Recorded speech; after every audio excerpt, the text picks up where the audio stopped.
तो वेलकम है फ्रेंड्स, नमस्कार है दोस्तों आप सभी का। चलिए आज हम लोग शुरू करने वाले हैं सोशियोलॉजी ऑनर्स सेमेस्टर 2 में जितने भी लोग एग्जाम देने वाले हैं उनके लिए यह वीडियो इंपॉर्टेंट हो जाता है। ठीक है, तो सोशियोलॉजी यानी कि समाज शास्त्र बीए सेमेस्टर 2 अब जो है ग्रेजुएशन 4 ईयर का हो गया है। इसमें आपका मेजर पेपर को ही ऑनर्स पेपर कहा जाता है, इसको शॉर्ट में एमजे पेपर के नाम से जाना जाता है। ठीक है, तो आज हम लोग बात करने वाले हैं major paper 2 MJ paper 2 sociology समाजशास्त्र। ठीक है, देखिए इसमें क्या है, जितने भी लोगों के सिलेबस में सोसाइटी इन इंडिया है उसका क्वेश्चन पेपर है। आपके भी एग्जाम में सेम टू सेम इसी टाइप से क्वेश्चन आएगा, मतलब बहुत सारे क्वेश्चन भिड़ जाएंगे अगर आपका सब्जेक्ट सोसाइटी इन इंडिया है। ठीक है, सेमेस्टर 2 में सोसाइटी इन इंडिया है, तो दोस्तों क्वेश्चन आपका समझ लीजिए कि लीक हो गया है क्वेश्चन पेपर।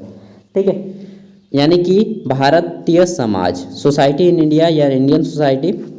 ठीक है, चलिए देख लेते हैं कि Indian society Bharatiya Samaj sociology semester 2 में किस टाइप से क्वेश्चन आते हैं। यह एक गवर्नमेंट यूनिवर्सिटी के द्वारा पूछा गया क्वेश्चन पेपर है। ठीक है, तो इसमें ऑब्जेक्टिव और सब्जेक्टिव दोनों क्वेश्चन हैं। सबसे पहले 1 मार्क्स वाले क्वेश्चन है, इसका आंसर आप लोग हिंदी या इंग्लिश किसी भी भाषा में कर सकते हैं। अगर आपका सामने कॉपी पेन हो तो कॉपी पेन लेके बैठ जाइएगा। पहला क्वेश्चन है kinship organization in India. Kinship मतलब होता है नातेदारी, ऑर्गेनाइजेशन मतलब होता है संगठन, इंडिया मतलब भारत, यानी कि नातेदारी संगठन, भारत में नातेदारी संगठन। पुस्तक को किसने लिखा है, इंग्लिश में है कि who wrote kinship organization in India. तो दोस्तों इस बुक को किसने लिखा है, देखिए इस बुक को 1965 ईस्वी में इरावती कार्वे जी ने लिखा था। ऑप्शन बी इसका राइट आंसर हो जाएगा। ठीक है, आगे देख लेते हैं। तो यहाँ पे हमारा दूसरा क्वेश्चन है कि मुस्लिम समाज में सबसे अधिक स्वीकृत व मान्यता प्राप्त विवाह का रूप किस नाम से जाना जाता है। ठीक है, तो मुस्लिम समाज में स्वीकृत और सबसे अधिक मान्यता प्राप्त जो विवाह होती है हम लोग बोलते हैं, क्या बोलते हैं, निगाह।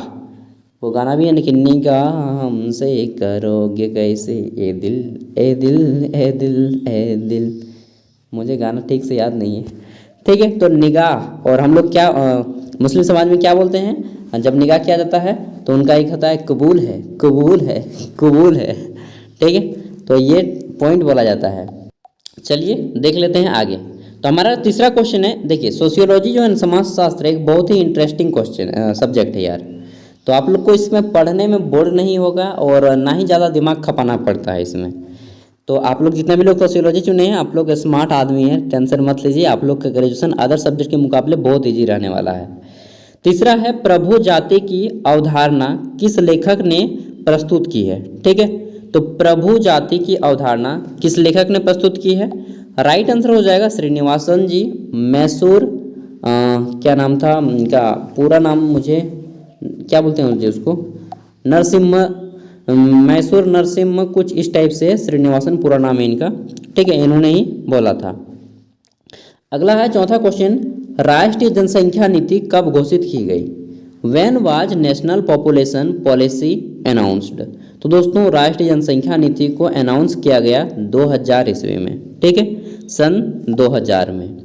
आगे देख लेते हैं, हमारा पांचवा क्वेश्चन है, ऑब्जेक्टिव में पूछा गया है कि हिंदुओं में जो विवाह है क्या है, मैरिज एमंग हिंदूज। तो हम में जो है यानी कि हिंदुओं में विवाह जो है यह एक धार्मिक संस्कार है। ठीक है, रिलीजियस राइट्स है।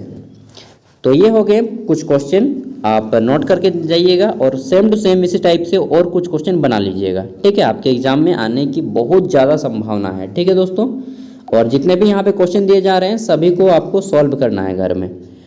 तो देखिए अब हमारा शुरू होता है लॉन्ग आंसर टाइप 5 मार्क्स के क्वेश्चन 5 नंबर वाले। इसमें पहला क्वेश्चन है कि अनुसूचित जनजातियाँ किसे कहा जाता है, who are called scheduled tribes. ठीक है, आगे देख लेते हैं। तो हमारा क्वेश्चन है भारत की अति जनसंख्या समस्या पर अपने विचार व्यक्त कीजिए। इंग्लिश में है कि what is your opinion the problem of over population in India. ठीक है, तो देखिए भारत में अति जनसंख्या की समस्या है, बिल्कुल समस्या है जी, नंबर 1 पे पोजीशन पे आ गया है भारत। ठीक है, विश्व के पास भारत के पास विश्व की 17% भूमि है, 17% जनसंख्या है और मात्र 2.4% भूमि है। ठीक है, सोच लीजिए 2.4% भूमि और 17% जनसंख्या, बहुत नाइंसाफी है। तो ये सभी रिस्पॉन्सिबिलिटी हम लोग के ही ऊपर आता है, हम लोग के माता पिता या बुजुर्ग रिलेशन, ठीक है। मेन चीज़ है कि हम दो हमारे दो, वो रूल अपनाइए। आप आने वाले समय में 3-4 साल 5 साल के बाद तो मैरिज कीजिएगा ही कीजिएगा, ठीक है। तो ये रूल अपनाइएगा, चाहे आप बॉयज़ हो चाहे गर्ल्स हो, प्लीज़ यार, नहीं तो जनसंख्या सब कोई मिलेंगे तभी जाकर कंट्रोल होगा, ठीक है। अगला है भारतीय समाज की प्रमुख विशेषताओं की व्याख्या कीजिए। इंग्लिश में है कि explain the main features of Indian society, ठीक है। तो भारतीय समाज की प्रमुख विशेषताएं कौन कौन सी हैं इसको बतानी है कि यहाँ पे भारतीय समाज में पारंपरिक विशेषता, धार्मिक विशेषता, सांस्कृतिक विशेषता, इस तरह से बताना है, ठीक है। अगला है भारत में बढ़ती हुई जनसंख्या के प्रमुख कारणों की विवेचना करें। इंग्लिश में है कि explain the main reasons of increasing population in India. तो दोस्तों भारत में जो संख्या वृद्धि हो रही है, ठीक है, इसका मेन रीजन क्या है? तो दोस्त मेन रीजन है एक ही चीज़ है, अशिक्षा, ठीक है। क्या है? अशिक्षा। आदमी जब शिक्षित हो जाएगा ना, तब उसे और किसी की आवश्यकता नहीं है, ना धन की ना दौलत की, उसे स्वयं अपने आप वो सब कुछ चीज़ें कमा लेगा, ठीक है। तो जनसंख्या क्या बात है, अगर आदमी को शिक्षा अच्छी तरह से दिया जाए तो यहाँ पे आदमी सब पे कंट्रोल कर लेगा, ठीक है। तो मेन रीजन है शिक्षा, अशिक्षा, आदमी शिक्षित नहीं है। और दूसरी रूढ़िवादी धारणा, पारंपरिक धारणा, उन सब चीज़ों को बतानी है। आगे देख लेते हैं। अगला है छठा यहाँ पे हमारा, जाति व्यवस्था से आप क्या समझते हैं? जाति व्यवस्था में आज क्या परिवर्तन हुए हैं विश्लेषण कीजिए, ठीक है। इंग्लिश में है कि what do you understand by caste system, what has changed in caste system today, explain, ठीक है। तो वर्तमान समय में जाति व्यवस्था में क्या क्या बदलाव आए हैं इसको भी बताना है। देखिए दोस्तों, सोशियोलॉजी में ग्रेजुएशन में तो मेरा पॉलिटिकल साइंस था, बट मेरा रुझान न सोशियोलॉजी की ओर हमेशा था। एमए में भी मैंने, अब सोच रहा हूँ कि डबल एमए सोशियोलॉजी कर लूँ यार, अच्छा लगता है। मतलब सब वो चीज़ होता है ना कि जो चीज़ आप घर द्वार घर में जो फील करते हैं वही सब आपको पढ़ना होता है इसमें, ठीक है। नातेदारी क्या है? What is kingship? अब समझिए, बहुत ही इजी टॉपिक है। 2 प्रकार की नातेदारी होता है, एक होता है रक्त संबंध, ठीक है, और एक होता है विदाउट रक्त संबंध, ठीक है। तो इसमें बता सकते हैं आप लोग कि डिटेल में भारत में नातेदारी के प्रकार व श्रेणियों का उल्लेख करें, ठीक है। Discuss the type and categories of kinship in India. तो बहुत इंटरेस्टिंग टॉपिक है और आगे देख लेते हैं। नेक्स्ट क्वेश्चन है हमारा, संयुक्त परिवार की वर्तमान स्थिति क्या है? क्या यह सत्य है कि संयुक्त परिवार टूट रहा है? ठीक है। इंग्लिश में है कि what is the present position to joint family, ठीक है। Joint family, is it true that joint family is in downfall? जी हाँ दोस्तों, बिल्कुल सही बात है यार। वर्तमान समय में जो है ना, अभी मैं बताऊंगा वीडियो के एंड में यार। चलिए पहले क्वेश्चन को कंप्लीट करते हैं, उसके बाद बकवास करेंगे, मतलब बातचीत करेंगे, बकवास बोल रहा हूँ, वही समझ लीजिए, जो भी है गप करेंगे। हिंदू विवाह के मुख्य उद्देश्य क्या है? इसे संस्कार क्यों माना गया है? ठीक है। एक क्वेश्चन भी आया था ऑब्जेक्टिव, हिंदू विवाह क्या है, तो मैंने आपको टिक मार दिया था, संस्कार है, ठीक है।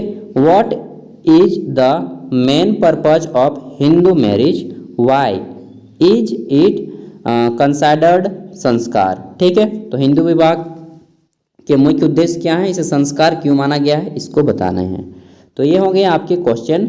और आपको यहाँ पे जब एग्जाम दीजिएगा तो आपका यूनिवर्सिटी जो रहेगा यहाँ पे कुछ इंस्ट्रक्शन देगा, इसको पढ़ लेना है। Candidate are required to give their answer in their one word. अपने ही शब्दों में उत्तर दे परीक्षार्थी, और कितने क्वेश्चन को बनाने बोला गया है इसको भी आपको ध्यान देना है, ठीक है। फुल मार्क्स अलग अलग यूनिवर्सिटी में अलग अलग रहते हैं, लेकिन क्वेश्चन सेम आते हैं। और जानकारी के लिए बता दूं कि यह झारखंड के एक यूनिवर्सिटी का क्वेश्चन है, बट माइंडेड कीजिए इसको, क्योंकि आपका जितना भी यूनिवर्सिटी है जहाँ पे हिंदी और इंग्लिश में आ रहा है, आपको सब में काम देगा। Society in India, all over India में कहीं पर भी आप पढ़ रहे हैं, किसी भी यूनिवर्सिटी में काम देगा, ठीक है। देखिए दोस्तों, सोशियोलॉजी पढ़ने का सबसे ज़्यादा बड़ा फ़ायदा क्या होता है मालूम है? एडवांटेज इसका है कि यार आप ना फैमिली को मेंटेन करना सीख जाएंगे कि कैसे हमें परिवार चलाना है, ठीक है। और एक क्वेश्चन आया था कि क्या अभी जो है परिवार न्यूक्लियर फैमिली बन रहा है, संयुक्त परिवार टूट रहा है? जी हाँ, बिल्कुल टूट रहा है। जब आदमी थोड़ा सा भी अमीर हो जाता है ना, पैसा कमाने लगता है, तो शहर भाग जाता है, अपने माता पिता को छोड़ देता है। दो, मान लीजिए किसी फैमिली में दो भाई हैं और एक उसकी माँ और पिताजी रहते हैं, तो दोनों भाई ना छोड़ के चला जाता है, और माँ बाप अकेले। हम तो गांव में रहते हैं तो ज़्यादातर सिचुएशन देखते हैं।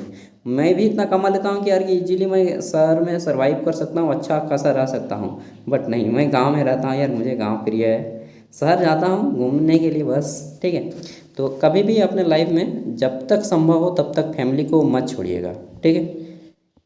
तो मिलते हैं अगली वीडियो में, तब तक के लिए बाय। इसी तरह से हम आपके साथ जुड़े रहेंगे। एंड इसके बाद मैं आपको जितने भी क्वेश्चन पेपर है, आईआरसी का पेपर हो गया, ठीक है, उसके बाद आपका मैथमेटिकल एंड कंप्यूटेशनल थिंकिंग का पेपर हो गया, ठीक है, फिर आपका लैंग्वेज कम्युनिकेशन स्किल का पेपर हो गया, आईबीएस का पेपर हो गया, सब क्वेश्चन पेपर मैं आपको दे दूंगा दोस्तों, ठीक है।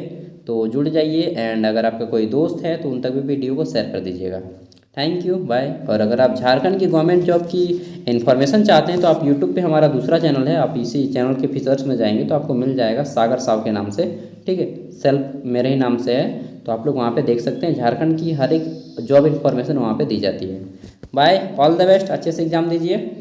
एंड पढ़ने लिखने का अर्थ ये नहीं कि केवल आप किताबी ज्ञान लें, जीवन में जो लाइफ में काम आए वो ज्ञान भी लेते रहिएगा, ठीक है। Not only for books, movies and extra extra, ठीक है।